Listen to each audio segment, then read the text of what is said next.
Welcome home to USA Global TV and Radio, a place where dreams take flight, with authentic storytelling, diverse perspectives and meaningful conversations, where global stories unite and bridges are built beyond all borders. Discover world-class education, entertainment, hope and inspiration. Together, we're building bridges worldwide. Subscribe to our channel, USA Global TV. Download our app, USA Global TV. Be our guest or join our team. Visit usaglobaltv.com. Thanks to our founder and executive producer, Dr. Jacqueline Kerbeck. Music score by Yeffy Tang from Cloud Road Music. Voiceover artist Mike Porter. Creative direction by Paul Garcia. USA Global TV and Radio, your home for global connection. All rights reserved. This video and its contents are the exclusive property of USA Global TV and Radio. Unauthorized use, duplication or redistribution in any form is strictly prohibited.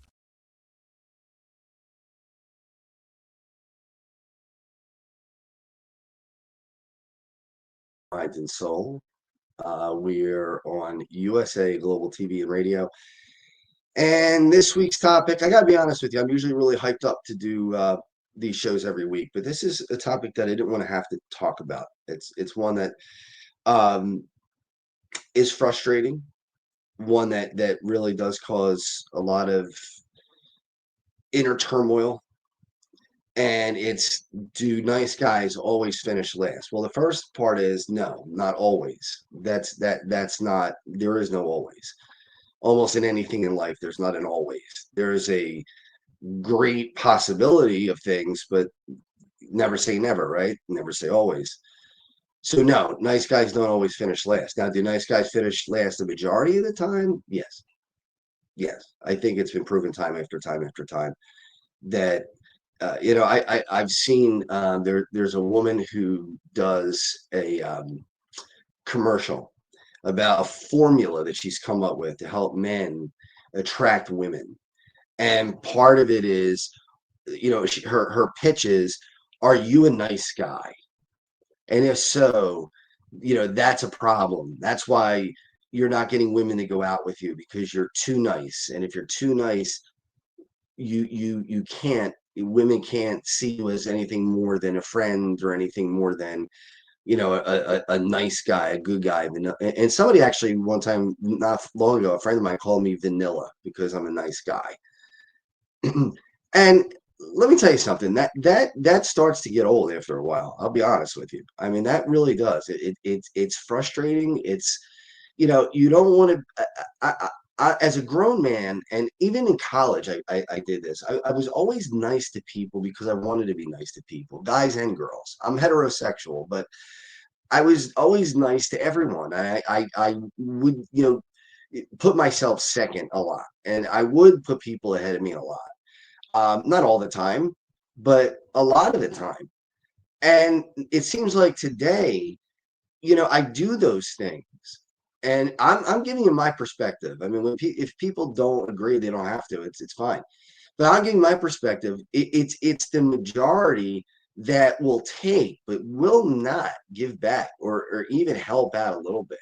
Like my weather page, for instance, on Facebook, 3,500 followers. Not a tremendous amount. Certainly not anywhere near, the millions that some have, like a Joe Rogan or anything like that. But 3,500 people is not bad, right?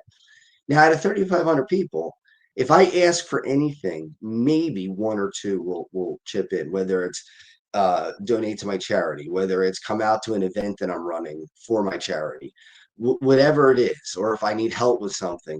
I mean, it gets frustrating after a while. But yet, if it's snowing in Philadelphia and they want to know how the weather is and they want to know what my forecast is, 3,000 people will be watching. 4,000, 7,000, 10,000 will be watching. Some will be texting me. What do you think? One texted me. I remember this one in particular because it was a very scary one for me. My grandfather's being buried tomorrow and it's supposed to snow. What time do you think it's going to start? And do you think we'll be able to get the funeral in? Now, you know what kind of pressure that is to try to come up with an answer to a question like that. I mean, I'm for number one, I'm not a pro. Number two, as good as I am at it, and even if I was a pro, that's like trying to know exactly where a penny's going to fall if you drop it from the Empire State Building. Not only what street is it going to fall on, but what part of the sidewalk, and if it bounces, where's it going to bounce exactly and stop? I mean, that's what you're asking. You're asking the impossible. Yet, I had a signing with two major flyers, Brian Propp and Mark Howe, on Saturday. Two great guys. Now, they deserve to make a living, and I had to pay for it, for them to come out and spend 3 hours signing autographs. And when you see 5 or 6 people show up, when you've reached out to 40, 50, 60,000 people, again, hard to take, not easy to accept. And I don't even make a salary for checkmates. It's not like I'm making money. And, if we make 10,000, I'm going to make 3,000 of it. Or if we make 100,000, I'm going to make 30,000 of it. No, it doesn't work that way. All the money goes to the charities. So there's frustration there. And then going back to this lady's name is Marnie, the wing girl, she calls herself on the internet. And I think her stupidity is just off the charts. I mean, I'll just be honest with you, to be blunt. She says that, if you're too nice, that you're too predictable, and that's just a turn off to women. And women, is that what you want? I mean, do you really, really want somebody who's not going to be nice? I have two daughters, one 18 and one 14. And I try to drill into their head that you got to look for the one that's going to be the nice guy, the one that's going to take care of you, the one that's going to keep you safe, the one that's going to put you first, the one that's going to give you what you need out of life, and you're going to return that. That's part of the deal, is that you both are going to be part of that. And I keep talking to them about it, and I am going to keep talking to them about it because I think it's important. And I think I know way too many women who talk to me. And again, this happened in college too. This is not a new phenomenon.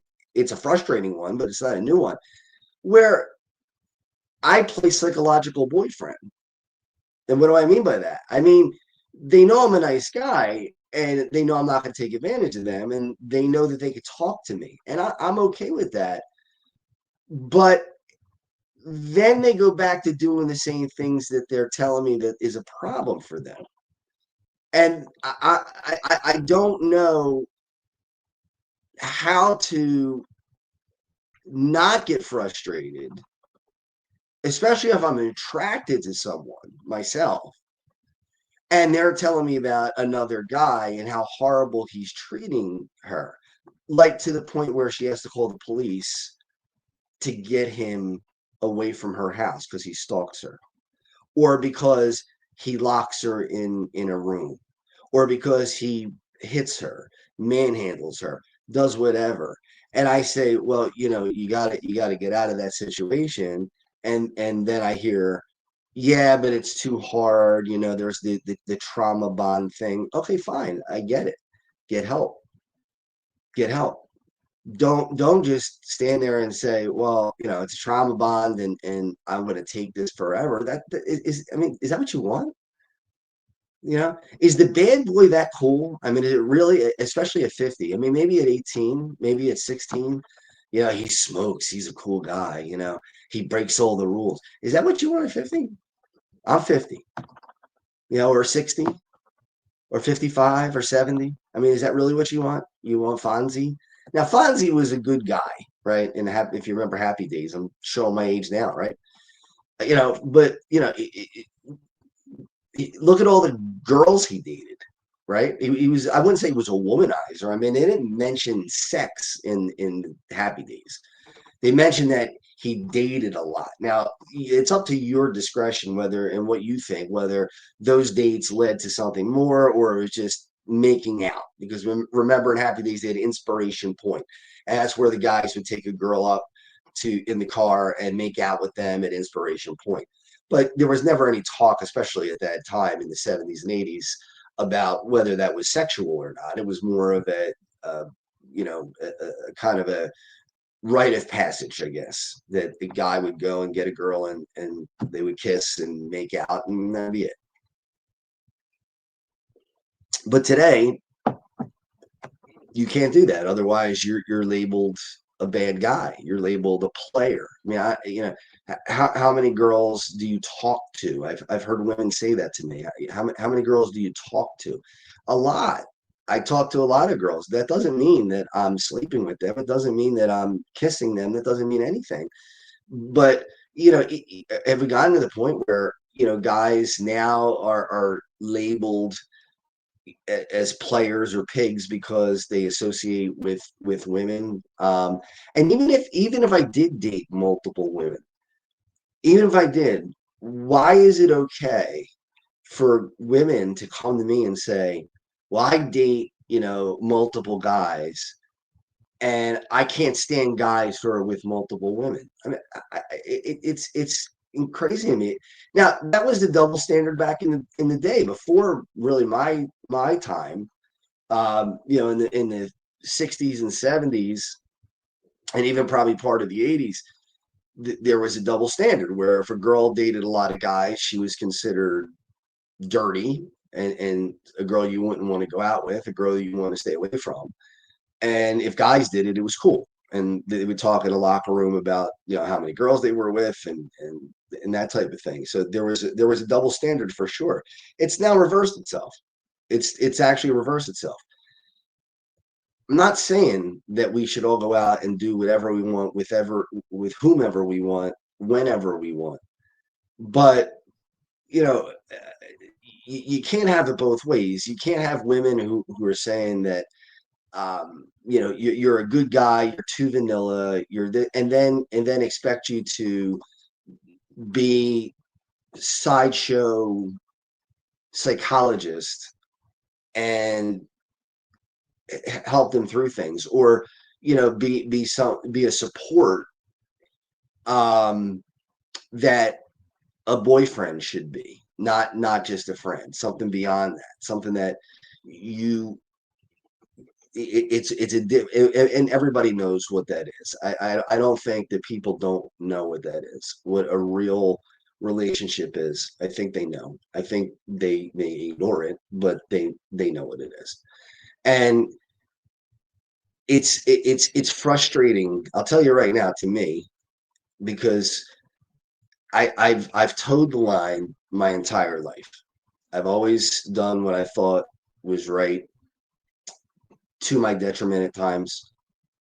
I have been used, and I think that angers me the most, is not so much that they did it, but that I allowed it to happen. I think that that's probably the part that irks me the most, is I've gone back for more. To have girls when you're 20 something years old and they like you, but they don't like you that much. They like you a little bit. And while you're with them, they're on the phone calling other guys and talking to other guys while you're literally in their dorm room with them. I mean, really? Or girls today, or women today, since I'm 50, I guess we don't call them girls anymore, but women today, in their 40s, 30s, 40s, 50s, sitting in the car with you, and instead of having a conversation with you, on their cell phone, talking to other men or talking to whoever. I mean, it's just astonishing to me. I wouldn't even think to do that. Like, that wouldn't even cross my mind, to be in a place where your attention should be focused on somebody, and yet you are focusing your attention on anybody but the person that you're with. And I gotta tell you, I really have looked in the mirror over recent times, and I'm just gonna tell you, I'm just not doing it anymore. I'm not. I'm just not. I'm not going to allow myself to be taken advantage of. Now, it doesn't mean I'm going to take advantage of other people. It doesn't mean I'm not going to be nice to people. That's not what I'm saying. But I'm not going to get kicked in the teeth 3, 4, 5 times anymore. It's once. Once you do it, then we're done. That's the end of it, and that's just the way it's going to be. And some people may like that, some people may not. But I'm tired. And if you sense anger, yeah, I am angry. If you sense Frustration, yeah, you're right. I'm frustrated because it's an insult. It's you're like a dog. They scratch your belly and scratch your ear and say good boy, and then again go out with a guy who does unspeakable things that should put him in jail. And it's like, well, if we were the two people left on earth, that's what you'd pick. I mean, I'm not saying I'm the greatest looking guy in the world, the toughest guy in the world, the smartest guy in the world, the most rich guy in the world. I'm not saying that.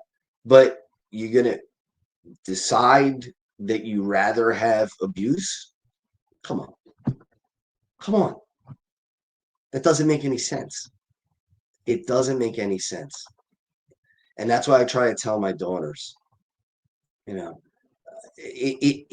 what it does is it makes good guys. Look what it's doing to me. It's making me less of what I should be, less of what I naturally am. Because now, instead of taking 3 or 4 kicks to the head, I'm only going to take one, and then I cut them off. Women or men, it doesn't matter. If I do something for you and you kick me in the teeth once, never again. And my whole life I've done it and let people do it over and over and over again. And I just out of the energy to do that. Just don't have the desire to do it. Don't want to do it. And if people can't accept that, then they're gonna have to get over it. If they can, great. That's up to them. It's the other part of this is you can't do anything nice anymore without somebody thinking that you have ulterior motives. If you're nice to a woman, and again, this Marnie, whatever her name is on the internet, she's called the Wing Girl. That's her nickname, Marnie something, the Wing Girl. And if you do nice things, like what are you after? Are you after sex? Are you after uh you know anything physical? Are you after me romantically? Why can't you do something for somebody just because you want to do it, because you want to help them, you like them as a person, and you think they're worth spending your time on them?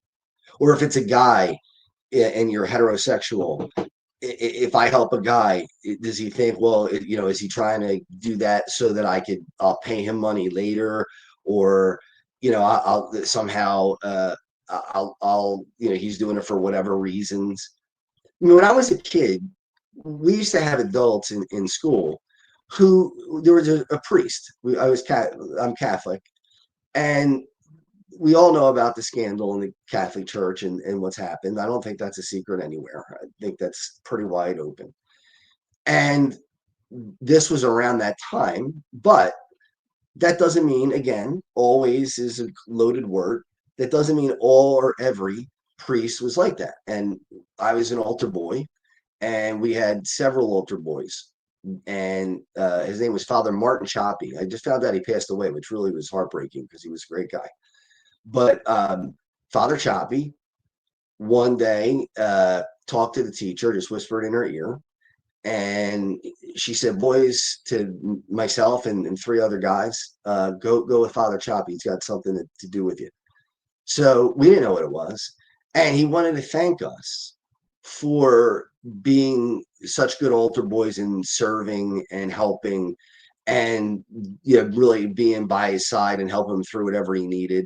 So he took us to Independence Mall in Philadelphia. I'll never forget. It was so fun. I mean, we went and we hung out, and then, oh my goodness, I mean, this is just shocking and terrible. He took us into his apartment, and he had us drinking soda, and I remember he had cookies, and he was a younger priest, so he liked music that was like 80s music, and we were listening to it. I remember George Michael was one of the CDs.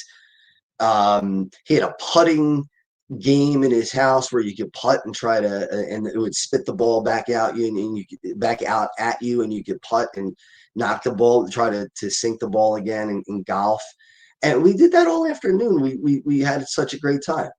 Can you do that today? Well, I mean, there's no way. There's no way that could happen today. It's impossible. Because if you did that, the first thing that people would say, the first thing would be, oh my goodness, that person's a pedophile. First thing.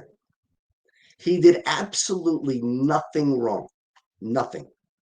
He treated us like kids because it was the 80s. Now, yeah, I get it that we have to be careful in this day and age. I get it. But at the same time, man, is it every good thing that you do looked at as the payoff that I'm looking for? What is it that I'm going to get out of this? If it is, I mean, how much more can good people do? What do you want from us? I mean, what is it that you want? I mean, I wish somebody would tell me, what is it that is so attractive about people who are just not good people. If you need the police called on you because you're harassing someone, you're not a good person.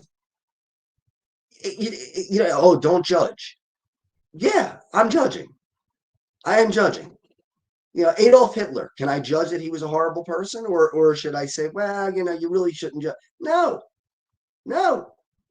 Bin Laden on 9/11. Is it wrong for me to judge that he was a terrible, horrible human being? Not really. I mean, I'm not supposed to. I'm supposed to pretend that. Oh no, I can't. I'm human too. I make mistakes. I don't make those mistakes. I don't do those things. If a guy puts his hands around the woman's throat, I've never done that. I haven't even spanked my kids. I have two daughters. Never, not once have I laid my hands on my kids. Not one time. Never, and would never.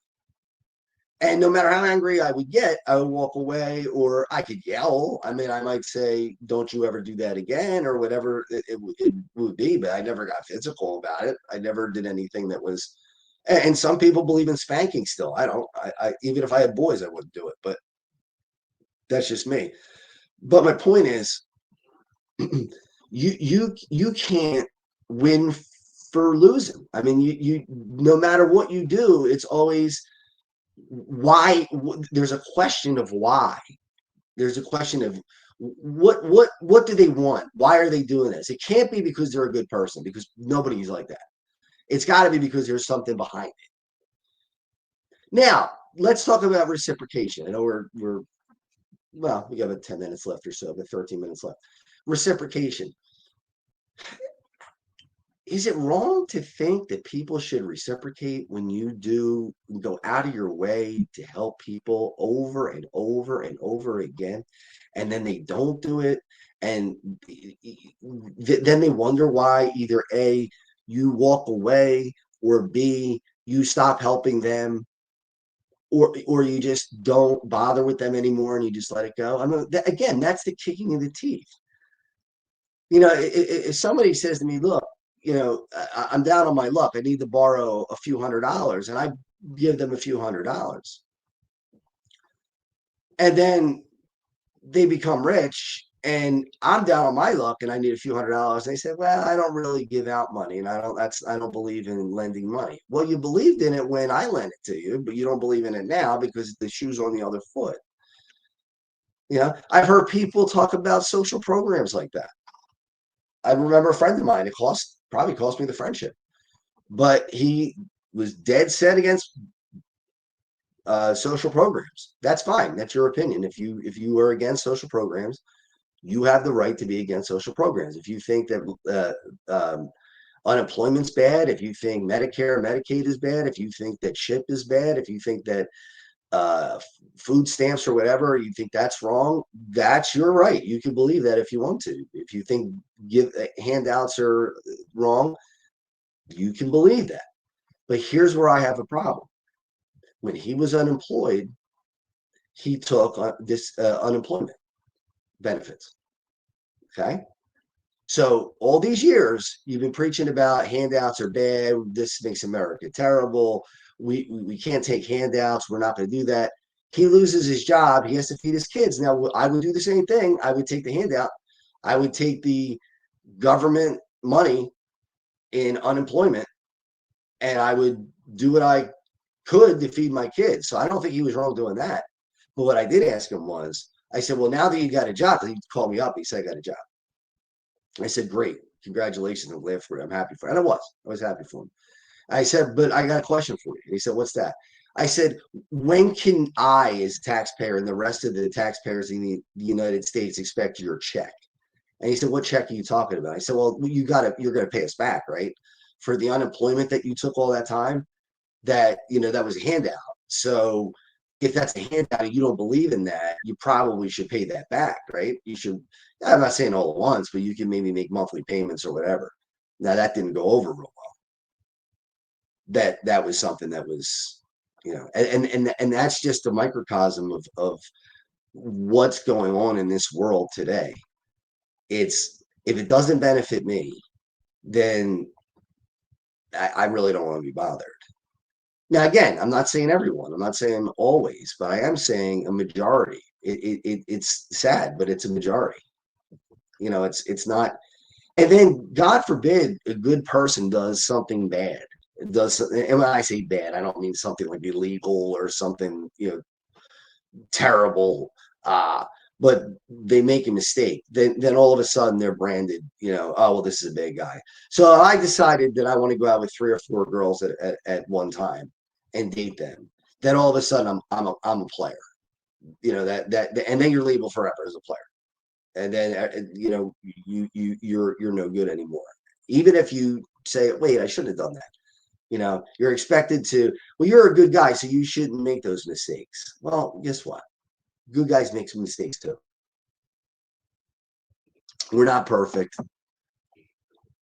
And how do I know I'm a good guy? I don't have to tell everybody how I'm a good guy. I live it. I've done it. And people who know me, I don't tell every story about what I do.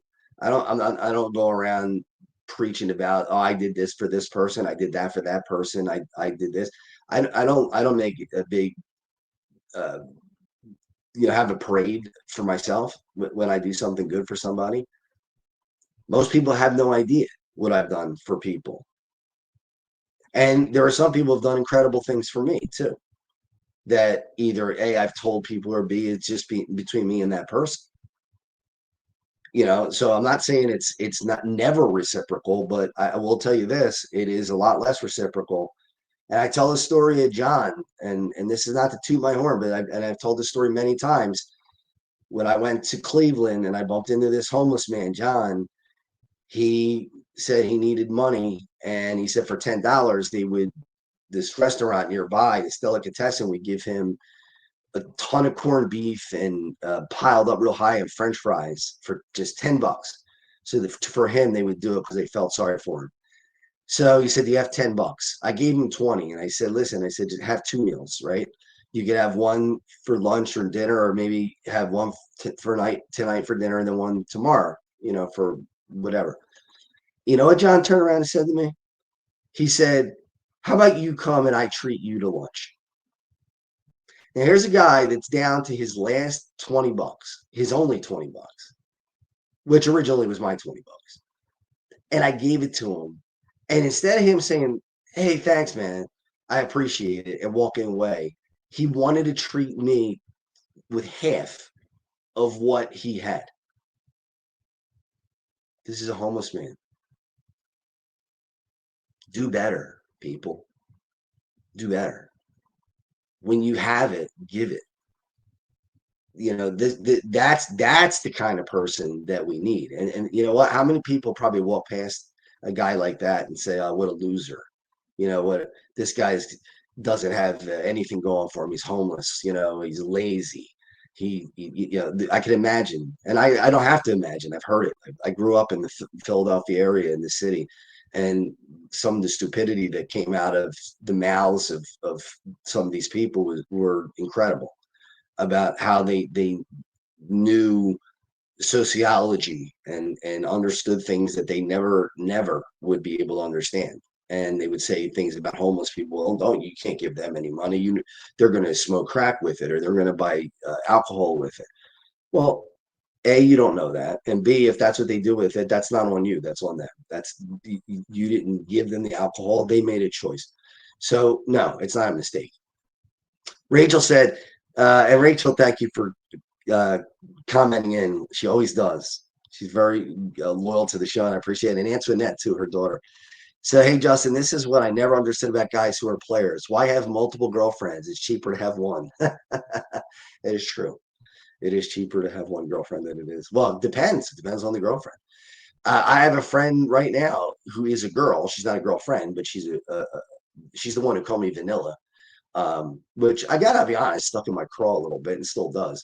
But she's talking about a guy who is after a girl for the last 5 years. The girl doesn't want really anything to do with him other than a little friendship, and he spent $10,000 fixing her car. That's one girl, but he spent $10,000. So his hope is that if he's gives her enough, that she'll finally turn around and say, "Oh, you're my knight in shining armor." This has got to end. This stuff that's a track to nowhere. You can't do it. Have some self respect. I'm not going to go and beg anybody for anything. Now, does that mean I don't get frustrated? No, I do get frustrated. But if you know, I'm not spending $10,000 on somebody's car and then pat me on the head and say you're a good guy, and then go out with the guy who just got out of the paddy wagon. I'm not doing that. And again, I find this more in, well, because I'm a guy, I guess, and maybe it happens to women too. I don't know. It probably does. There are probably men who go to other women other than their girlfriend or the person that they want to be with, and spill their guts and get the emotional support that they need. But when it comes time to date or become intimate or any of those other kind of things, no, that's not you. You're the emotional person. They're the physical person. Well, I mean, what is that? It's not fair to men or women. So, the show is, do nice guys always finish last? How about nice girls? Do they always finish last? Again, always is probably not the best terminology. It probably should have changed it when I told Dr. Jacqueline what the title was going to be. It probably should have said usually instead of always.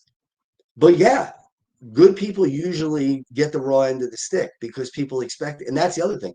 People expect it after a while. It doesn't become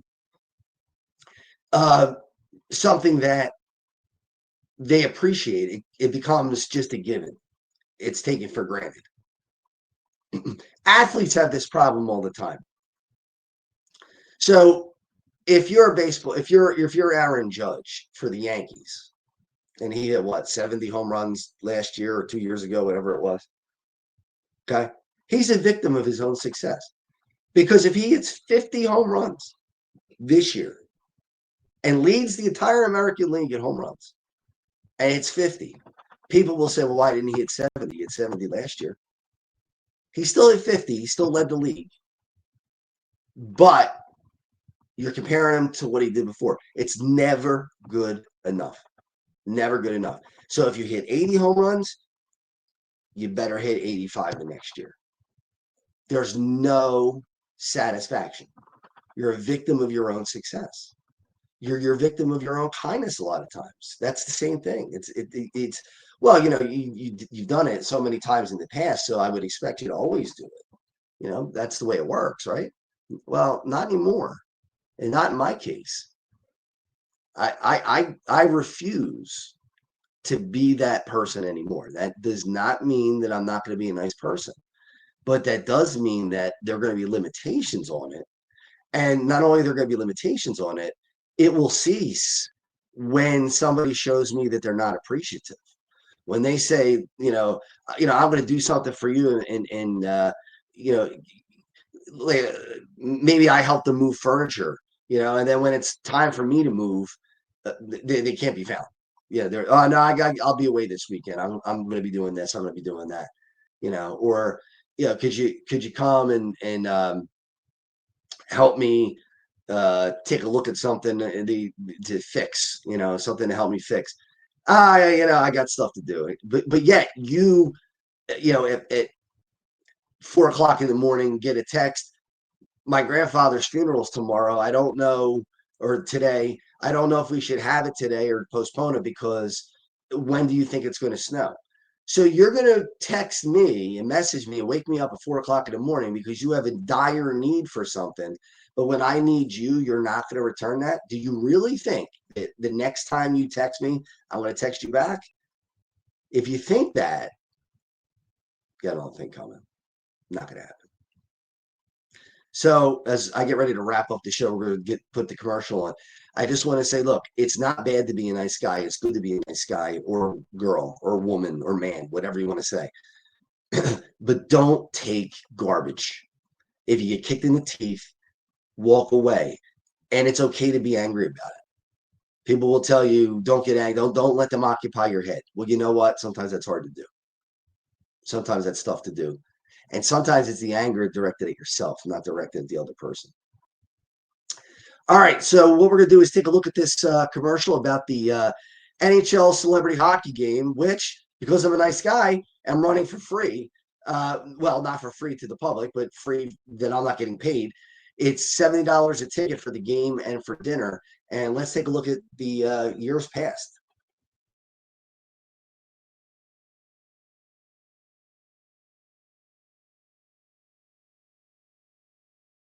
Hey everybody, I just want to tell you how thankful I am that you came out tonight and helped us out on a very special evening.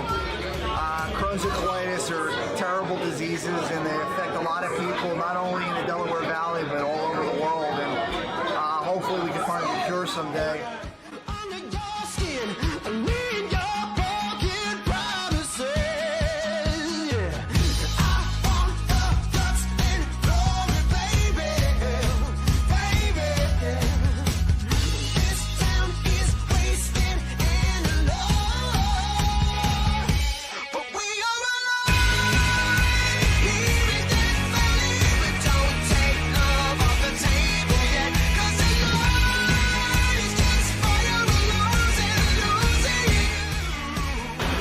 Nolan here with you at the Checkmates versus the Flyers alumni. We had a great time this afternoon. Game was close, and we're all here for Checkmates Charities, which is the real reason that everybody's here, not only the players, but all the fans that were here. It was a great day, and we're really happy to be here.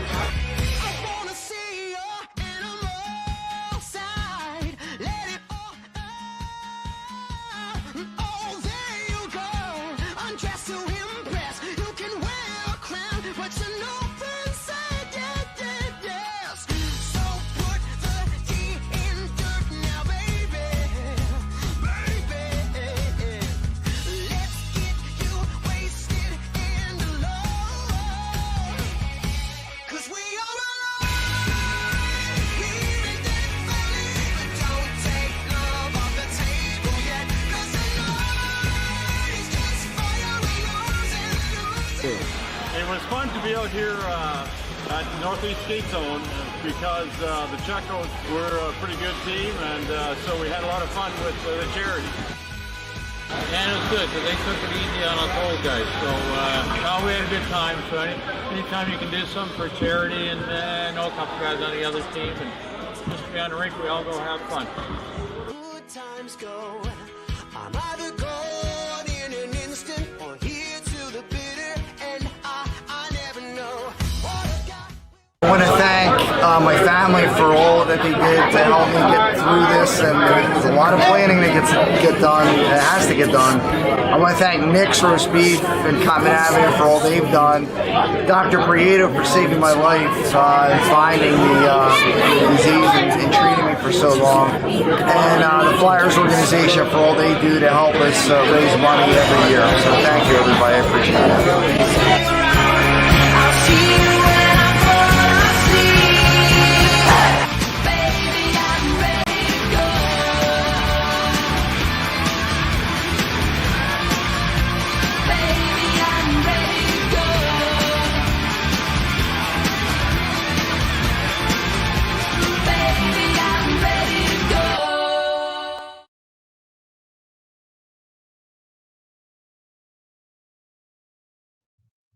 All right, that's going to be August 23rd of this year. Mark Recchi is going to be there. Brian Pratt. We're going to have an open bar after the game, 2 hours for open bar, full buffet, have everything. As I wrap up the show, just to be on a positive, remember the people who do the nice things for you.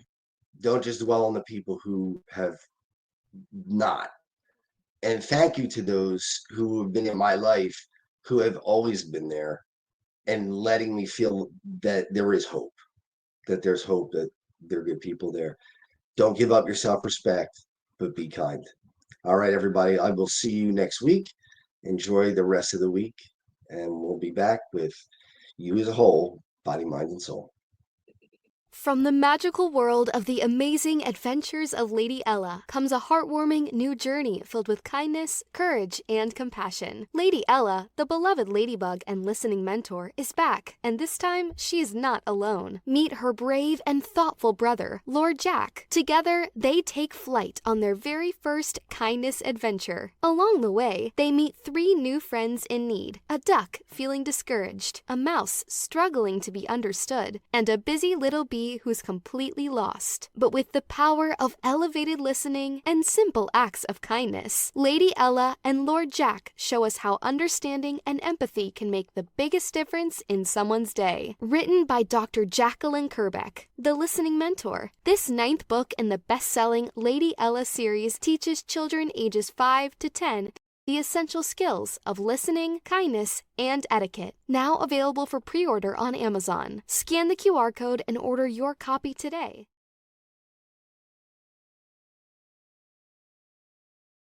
Thank you, viewers and listeners of USA Global TV and Radio, for joining us today.